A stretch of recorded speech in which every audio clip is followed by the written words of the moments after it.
Siapa yang menikmati selama retret 2 hari ini? Boleh lambaikan tangan. Yang sungguh-sungguh menikmati, boleh angkat tangan.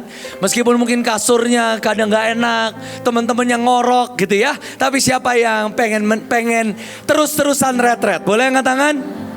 Oke. Teman-teman, saya bisa mengatakan ini lahir dari hati saya ya. Saya ini melakukan retret banyak. Dan bagi saya, kalian ini one of the best. Salah satu dari anak-anak yang paling tertib dan paling baik yang retret yang biasanya kita lakukan. Saya gak bermulut manis dan saya tidak berharap kalian berkata, ya kita kurang nakal gitu, enggak ya. Tapi saya sungguh bersyukur dan saya sungguh berdoa ada generasi yang lebih baik dari kakak-kakak kalian. Kalian gak tahu kita ini pernah buat retret di mana setiap malam kita harus kunci semua pagar. Jangan dilakukan malam ini ya. Tidak ada pencapaian dan trofi apapun untuk mereka. Tapi saya sungguh melihat kalian ini sungguh-sungguh tertib, teratur, baik-baik semuanya. Boleh kasih tepuk tangan buat kalian semua. Saya berdoa kalian ini kan gen A ya, generasi A. Kalian tuh memang generasi yang nilainya A gitu ya. Teman-teman, retret itu apa sih sebenarnya? Sebenarnya apa itu retreat? Saya selalu biasa memulai khotbah retreat dengan berkata sebenarnya konteks dari retreat itu sebenarnya bukan konteks yang terlalu baik. Retreat itu artinya setiap kali engkau masuk ke dalam medan peperangan dan medan peperangan itu terlalu berat untuk engkau, maka panglima perang akan berkata retreat, retreat. Yang artinya apa? Engkau akan ditarik dari medan perang kembali ke camp karena musuh terlalu berat. Itulah kenapa waktu engkau retreat, engkau ini diperlengkapi dengan semua senjata yang baru, kekuatan yang baru, engkau disembuhkan dan dibalut supaya apa? Engkau kembali ke medan perangmu yang sesungguhnya. Kita gak akan selamanya hidup di retret ini atau retreat ini. Besok teman-teman semua akan kembali ke dalam medan perangmu masing-masing. Dan the bad news is kita gak bareng-bareng lagi. Tapi ada medan perangmu yang personal antara engkau, Tuhan, dan iblis. Itulah kenapa waktu engkau ada di retreat, pastikan engkau mendapat semua perlengkapan dan semua kesembuhan yang utuh. Supaya apa? Kamu siap ketemu dengan medan perangmu yang sesungguhnya. Dan kalau engkau cuman di retreat, cuman ngobrol, cuman main, dan engkau cuman ketawa-ketawa, maka sesungguhnya engkau kembali ke dalam medan perangmu. Ketemu dengan ayahmu yang menggampari engkau setiap hari. Ketemu dengan teman-temanmu yang ngajak engkau untuk cabut dari kelas dan lain sebagainya. Hidupmu gak akan berubah. Dan engkau akan tetap menjadi seorang yang kalah dan kalah. Saya mau ajak kakak, mau ajak untuk kita sama-sama baca di Alkitab di Lukas 3 ayat yang ke-21. Ini yang kita lakukan selama retreat. Boleh kakak ajak kita baca sama-sama 1, 2, 3.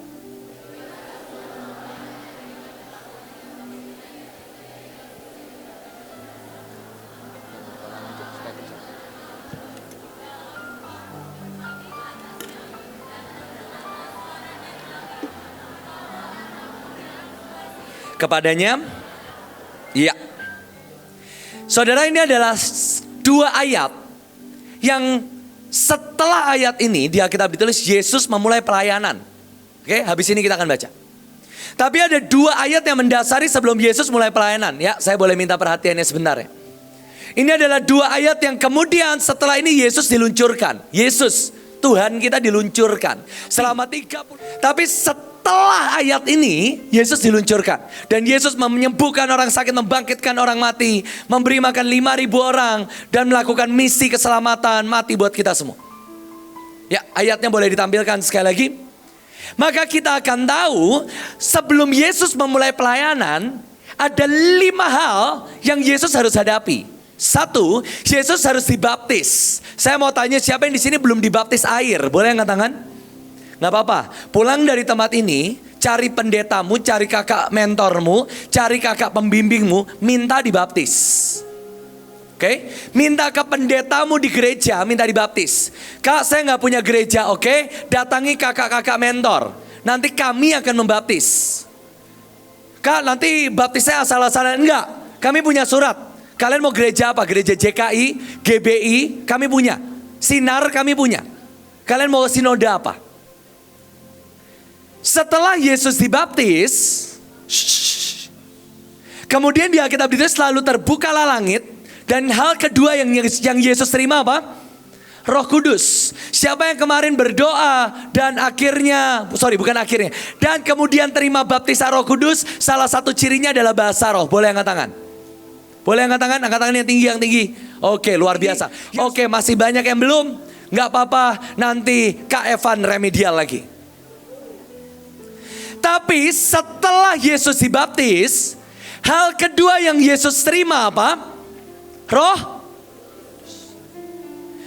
Kemudian dari setelah itu langit terbuka dan kemudian di Alkitab ditulis lalu terdengarlah suara dari langit, engkaulah apa? Anakku. Siapa yang kemarin pada waktu pas Samuel altar call tentang hati Bapa, engkau maju dan engkau dipulihkan dan mengampuni. Boleh angkat tangan? Yang tinggi. Oke, itulah proses yang selanjutnya. Engkau tahu bahwa engkau ini anak. Ini fase yang penting. Setelah ini kita belajar lagi. Kemudian yang selanjutnya, engkau anakku yang kukasihi. Ada altar call selanjutnya, Cikesha, kau baca share tentang kau dicintai oleh Tuhan. Betul? Dan yang kelima, kepadamulah aku berkenan. Baru buin saja, baru buin katakan, tujuan hidup kita adalah untuk berkenan kepada Tuhan. Bukan untuk berzina, bukan untuk hidup yang aneh-aneh. Tapi engkau dipisahkan, engkau dijamin dengan cinta, engkau dijamin dengan pengabdian dan kehormatan. Supaya engkau berkenan. Jadi pada dasarnya ada 5 hal yang menjadi fondasi sebelum engkau melayani Tuhan. Kau dibaptis oleh air, kau dipenuhi oleh Roh Kudus, engkau dipulihkan, ada peran anak dan peran ayah, engkau tahu dikasihi dan engkau tahu engkau harus hidup berkenan. Jadi nggak ada lagi hidup yang aneh-aneh. Kak, tapi kan anugerah. Bukan. Engkau harus berkenan di hati Tuhan. Kalau engkau tahu nyontek itu tidak berkenan, don't do it. Karena engkau tahu mulai hari ini hidupmu untuk berkenan. Baru setelah itu ayat selanjutnya, Lukas 3 ayat yang ke-23. Lukas 3 ayat yang ke-23. Ketika Yesus apa? Ini ayat selanjutnya. Setelah Yesus mendapat 5 fondasi tadi, dia dibaptis oleh air, dibaptis oleh Roh Kudus. Dia punya sosok ayah dalam hidupnya. Dia tahu dia dicintai dan dia tahu hidupnya untuk berkenan. Bukan untuk neko-neko. Bukan untuk cari duit, tapi untuk berkenan. Kalau dengan dia kaya raya dia berkenan, oke, then Jesus did it. Tapi berkenan. Baru setelah itu ayatnya dahsyat sekali dan Yesus apa? Memulai pelayanan. Kakak mau nanya sebelumnya, siapa yang di sini belum pelayanan? Boleh angkat tangan? Belum pelayanan. Oh, udah semua. Yang belum boleh angkat tangan? Yang belum. Yang sudah? Yang gak ngerti bahasa Indonesia? 1 orang. Orang Florida. Tapi di Alkitab ditulis gini. Lalu Yesus memulai pekerjaannya. Dan yang dahsyat adalah umur Yesus kira-kira 30 tahun dan menurut anggapan orang. Bahkan saudara, kitab Lukas menurut data, kitab Lukas ini yang nulis seorang dokter.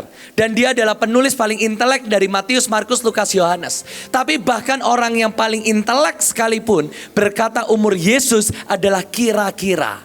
Buat saya itu adalah sebuah perkataan profetik. Hari ini umurmu 12 tahun, umurmu 13 tahun. Yesus gak peduli dengan umurmu. Bagi Yesus kira-kira umur kalian masih 30. Ada opa, ada oma, ada yang umurnya 80 tahun di Alkitab. Ada buin yang umurnya hampir 60 tahun. Di hadapan Yesus umurnya masih kira-kira 30 tahun. Tidak ada kata terlalu tua, tidak ada kata terlalu muda. Bagi Yesus semua kira-kira 30 tahun. Prime, itu umur prime. Dan yang paling dahsyat adalah dan menurut apa? Anggapan orang. Yesus gak peduli apa kata orang. Yesus memulai pelayanan.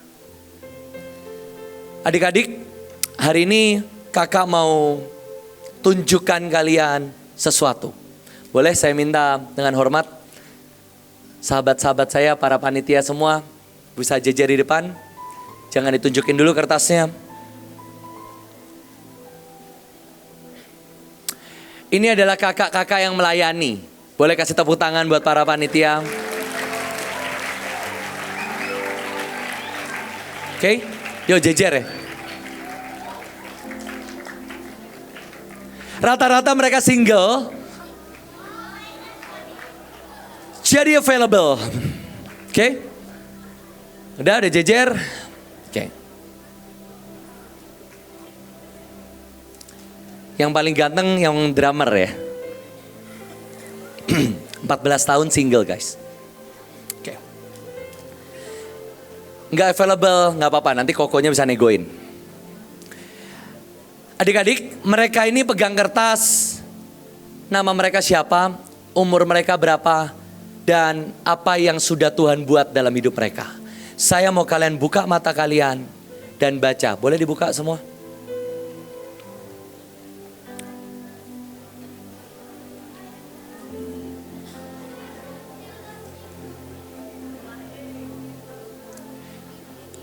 Kalian bisa lihat ada yang ke-4 negara, ada yang ke-14 negara di umurnya 14 tahun. Boleh saya minta anak saya juga ikutan? Oke, udah dibawain sama mamahnya. Umur 4 tahun, 7 negara, berapa KKR itu? 10 KKR, 8 kota dan 5 provinsi. Ada Kak Widya umur 24 tahun, 65 kota, 85 KKR, 75 retret, punya 1 sekolah, punya 18 rumah singgah, punya 12 rokris, punya 1 penthouse, membaptis 100 orang. Umurnya 24 tahun. Civania umur 26 sudah pergi ke 9 negara, 100 lebih KKR.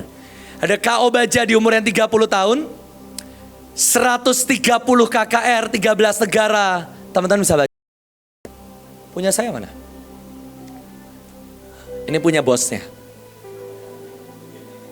Umur 29 tahun. Maaf, ternyata negaranya lebih dari ini. Yang keinget 27, ternyata 30. Saya umur 29 tahun. Bahkan negara yang saya kunjungi lebih banyak dari umur saya. Sekian ratus KKR dan ini masih diomelin. Ternyata KKR yang saya tulis di sini cuman dari tahun 2018 sampai 2024. Dan kalau kalian lihat semua pekerjaan Tuhan terhadap kami semua yang ada di tempat ini, kabar baiknya Tuhan punya rencana yang lebih besar buat kalian.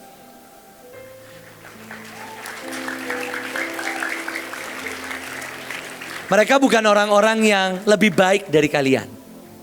Mereka ini orang-orang yang kakak temuin. Mereka pemarah, mereka pecahin kaca, mereka kabur dari sekolah. Kak Obaja udah cerita kesaksian hidupnya. Ada yang sampai mereka SMA, mereka belum pernah ketemu Tuhan sama sekali. Ada yang sampai hari ini mereka gak tahu papahnya siapa. Karena mamanya melahirkan, bahkan hari ini mamahnya adalah seorang lesbi. Dan hari ini melayani Tuhan. Ada beberapa mereka yang dilecehkan, ada salah satu dari antara mereka yang hidupnya di bawah garis kemiskinan, tinggal di samping kuburan, tapi Tuhan bawa mereka ke bangsa demi bangsa.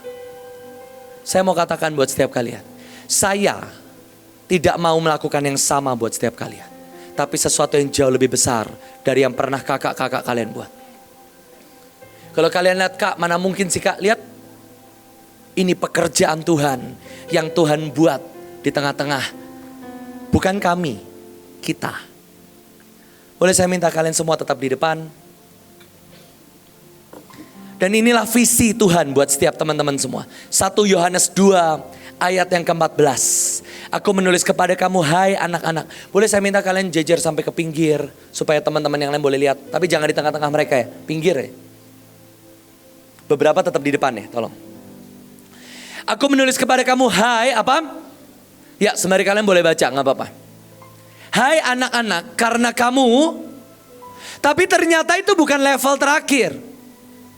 Waktu engkau sudah mengenal Bapa, ternyata itu bukan level terakhir. Ada level di atasnya, di mana Tuhan berkata, dan aku menulis kepada kamu, hai orang-orang muda. Kalian dari anak-anak akan Tuhan naikin jadi level anak muda. Ini kan kalian dari SD ke SMP, SMP ke SMA. Kalian sudah bukan lagi anak kecil. Tapi dari anak-anak yang sudah mengenal Bapa. Engkau akan dikatakan, dan aku menulis kepada siapa? Kamu. Coba tunjuk kiri kanannya. Coba tunjuk ke kakak-kakak yang berdiri di kiri kanan. Kamu orang muda, sama-sama katakan kamu. Maaf, lanjutannya maksudnya. Kamu orang muda dan kamu kuat. 1, 2, 3. Kamu kuat. Firman Allah. Dan baca, maksudnya baca. 1, 2, 3. Aku menulis kepada kamu. Ya, ya gitu.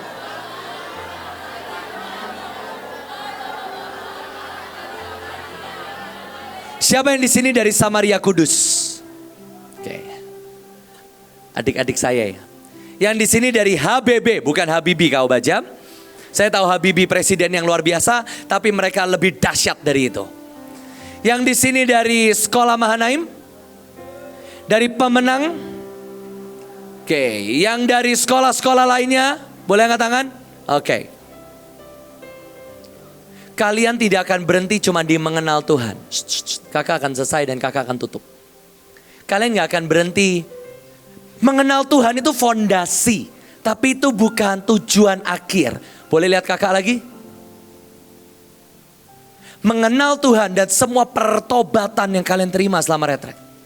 Itu bukan tujuan akhir.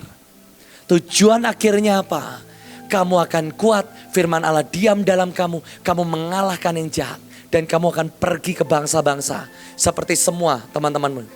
Kalian bisa lihat di sebelah kanan. Ada yang sampai pergi ke Gaza. Ini baru pergi bulan Desember lalu. Yang lain tembak-tembakan. Dia bawa roti dan penginjilan. Desember lalu. Desember lalu. Anak umur 27 tahun. Diutus dan tahu orang tuanya harus tanda tangan. Kalau sampai mati bukan tanggung jawab Mahanaim. Real. Secara real tanda tangan. Dan dia berangkat. Puji Tuhan, dia pulang. Masih single juga.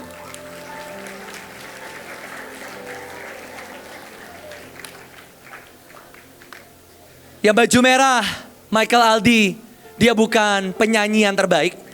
Jabatannya 19 negara, 63 kota, dan 45 KKR. Dia bukan penyanyi, dia bukan pengkhotbah. Tahu pelayanannya dia apa? Supirnya saya. Dan itu pencapaiannya dia. Saya mau katakan, Tuhan bisa pakai semua kalian. Hari ini, saya mau katakan buat semua anak-anak, adik-adikku.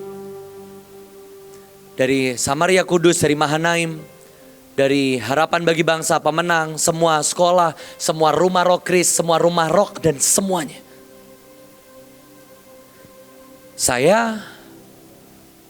Kami baru akan memulai pelayanan. Semua yang kalian lihat ini baru pemanasannya kita. Kita belum main karena kita tunggu kalian semua.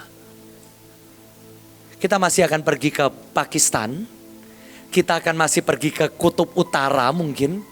Kita akan masih pergi ke pedalaman-pedalaman Cina. Kita masih akan pergi ke Jepang menyelamatkan jiwa-jiwa di sana. Kita akan masih ke pelosok-pelosok Papua. Kita akan masih pergi ke Aceh. Kita akan masih bikin ribuan KKR lainnya. Tapi hari ini kakak mau katakan, siapa di antara kalian yang mau dipakai Tuhan? Siapa di antara kalian yang serius kalian berkata, Kak, saya punya visi pribadi. Saya pengen ngalahin kakak deh. Kayaknya 27 negara, kayaknya I can defeat you, Kak. Kayaknya 116 kota, kayaknya bisa. Waduh, ini anak kakak masih umur 4 tahun udah 7 negara. Oke, itu lawan yang susah, tapi oke. Aku akan mulai sekarang. Hari ini, keputusan itu ada di tangan kalian. Saya akan tutup with a story of us. Saya akan tutup dengan cerita gedung yang kalian lihat hari ini. Saya lihat adik-adik, saya nggak tahu dari sekolah mana. Kalau kameramen nge-shoot kalian akan kayak pertama kali lihat LED. Kalian belum lihat gedungnya kok Christian di sebelah. Itu markasnya Rock. LED-nya lebih gede dari punya Buiin, maaf. LED-nya kok Christian lebih gede dari LED ini. Kalian akan gitu-gitu lagi. Setiap kali ada konten yang menarik di atas, mata kalian udah termangu, ih keren ya KL ini. Kakak mau cerita. Dan kalian tahu, pelayanan yang kita, bukan kami ya, sekarang kita lakukan adalah melayani orang miskin dan melayani raja di atas segala raja. Saya mau tanya, ada yang di sini dimintain uang buat bayar retret, bukan transport ya, bayar retret ada? Total bayar retretnya 70 juta. Dan yang bayar muka-muka ini. Anak 14 tahun, anak 27 tahun, 70 juta. Pengeluaran seluruh Mahanaim 2 miliar setiap tahun. Setiap bulan, maaf. Dan kita gak punya persembahan. Kita bukan orang yang minta-minta duit dari orang. Kita punya Jehovah Jireh yang provide. Dan itu juga Tuhan yang akan kita kenalkan buat setiap kalian. Kalau kalian lihat di sini, kok ada 1 mall kak? Iya, ini kebetulan salah juga. Sekarang 3, tapi kakak belum ambil yang 2. Ada sesuatu yang besar dan kita baru karena nunggu siapa? Kita ini butuh bantuan. Kalau kalian lihat semua Mahanaim ini dimulai dari rawa. Ini semua dimulai dari lumpur. Tapi ada pahlawan-pahlawan iman termasuk Buiin, Pak Leo yang berlutut dengan iman. Dan membangun gedung ini dengan modal 20 juta rupiah. Sekian M harus untuk gedung dan lain sebagainya. Modal mereka cuma 20 juta. Sama kan kayak teman-teman. Kak aku pengen pelayanan tapi modalku cuma nyanyi itu pun masih sering fales. Gak jauh beda kan? Ini tempat yang tepat buat kalian. Kalau hari ini kalian lihat kita punya 7-8 gedung. Ini cuma yang di sini ya. Ingat kita punya tempat yang lain. Ada 4 lift kita punya. Kalian bisa mainan lift, yang gak punya lift maaf, HBB belum punya lift kan. Sama Ria Kudus apalagi saya tahu gedung kalian. Pintu toiletnya aja kebalik maaf. Cry. Saya abang kalian sekarang di HSCS. Tuhan akan mengubah dan membawa kalian. Kalau hari ini kalian lihat di Mahanaim dan kalian bisa nikmatin AC. Beberapa kedinginan, beberapa masuk angin. Hey. Ini sekolah buat orang miskin. Dinginan di sini. Kita nggak pakai kipas guys. Speaker kita ini umurnya baru 2-3 tahun. Kita baru beli baru. Karena yang lama udah bosan aja.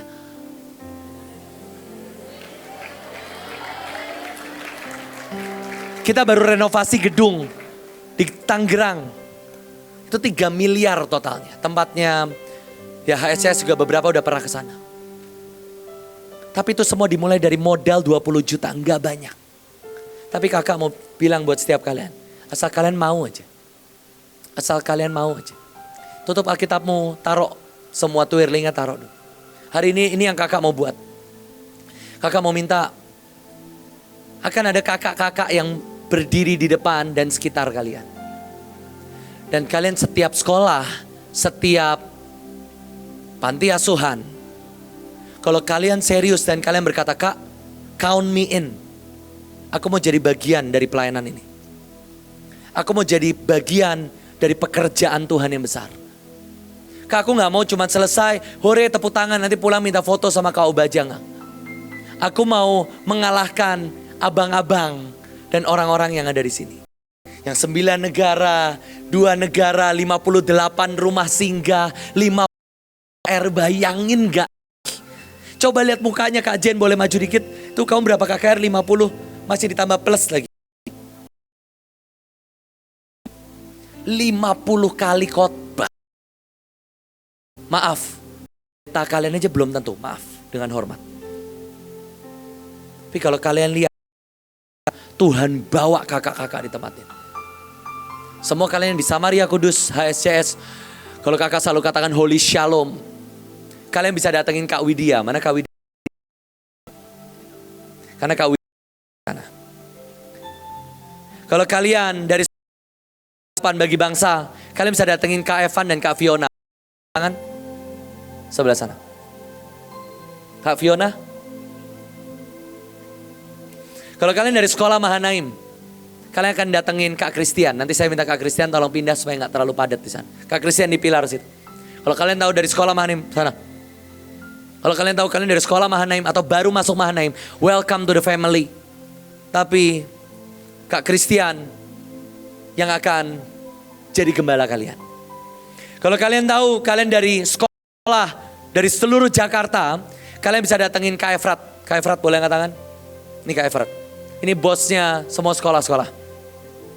Kalau kalian dari Rock Cabang, kalian dari semua sekolah di Bekasi, dan semua pelayanan-pelayanan lainnya, kalian bisa datengin Kak Obaja. Kalau kalian dari Pemenang, kalian dari STT Keruso, kalian bisa datengin Ibu Keisha di mahkota sebelah sana. Kalau kalian datang dari semua panti asuhan, semua sekolah-sekolah, kalian bisa datengin Kak Jen dan Kak Kenis. Mana Kak Kenis?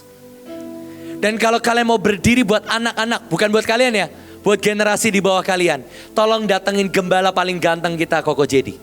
Dia gembala, dia bukan Pak Gem. Kalau kan ada Pak Gem ya, Bapak Gem. Dia ini Koh Gem. Gembala.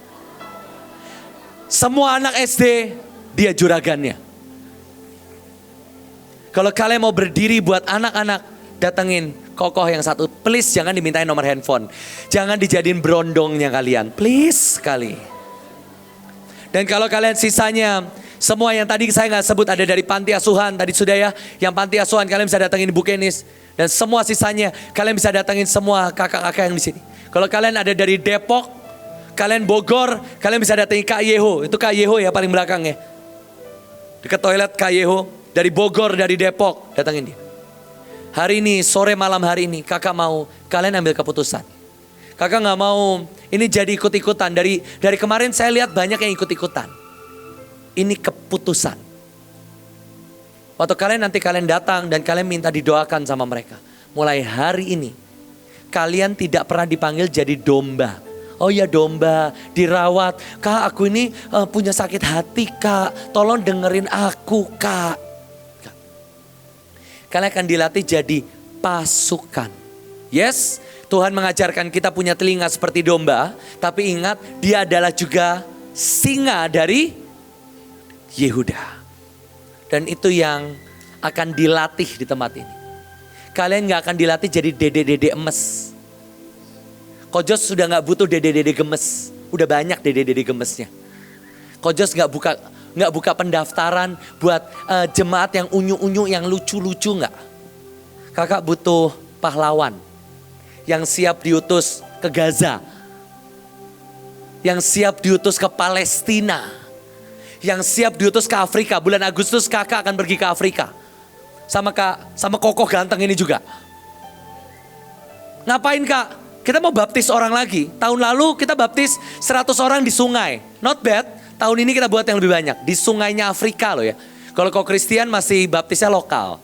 Maaf ya Kok Christian. Masih 30 lagi. Belum bisa ngalahin rekornya kita. Maaf Kok Chris. Kita selalu bersaing sebabnya. Tapi mulai hari ini, kalian gak akan lagi jadi jemaat. Kalian akan jadi pasukan. HSCS, selama ini kalian berpikir kalian akan jadi murid-murid yang lucu-lucu. No. Udah lucu. Tapi kalian akan dilatih angkat pedangmu dan angkat senjatamu. Sekarang kakak mau nanya, siapa yang di sini siap untuk bergabung dan siap menjadi Rise of the Christ Knight dan siap menjadi kesatria Allah. Nama pelayanan ini bukan pelayanan Rise of the domba-domba, no. Nama pelayanan ini adalah bangkitnya para kesatria.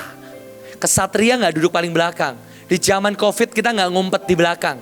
Di zaman COVID istri saya hamil 8 bulan dan dia ada di barisan paling depan nolongin orang-orang COVID. Anak saya di dalam perut kandungan, mereka mendoakan orang-orang sakit, maaf nggak pakai masker. Kenapa? Yang sakit terlalu banyak. Waktu zaman COVID beberapa teman-teman kalian, kakak-kakak ini, mereka gendongin orang-orang sakit, mereka manjat masuk ke rumah orang. Kayak apa bawa makan, karena keluarga mereka sudah berharap orang-orang di rumah itu mati. Kalian tahu betapa sadisnya selama zaman COVID. Tapi mereka, kami gak ada yang ngumpet. Mereka fight. Dan mulai hari ini kalian dipanggil buat jadi ini, Christ Knights. Kalian jadi kesatria. Kalian bukan pagerayu. Mungkin kalian bisa lihat ini kak, lucu-lucu kak. Mereka tadi main game lucu, yes. Kadang kita bisa lucu juga. Tapi kalian harus lihat waktu mereka ada di lapangan perang kayak apa. Wow. Mereka raksasa iman. Mereka pahlawan-pahlawan. Iblis lari dari mereka. Orang sakit sembuh. Orang kerasukan sembuh. Mari sama-sama menghadap Tuhan sama-sama. Kau yang serius. Mari saya minta taruh tanganmu di dada adik-adik. Kau yang di Tangerang, kau punya kau, kak tadi saya belum disebut kak, oke? Datang aja, datang mereka yang berdiri.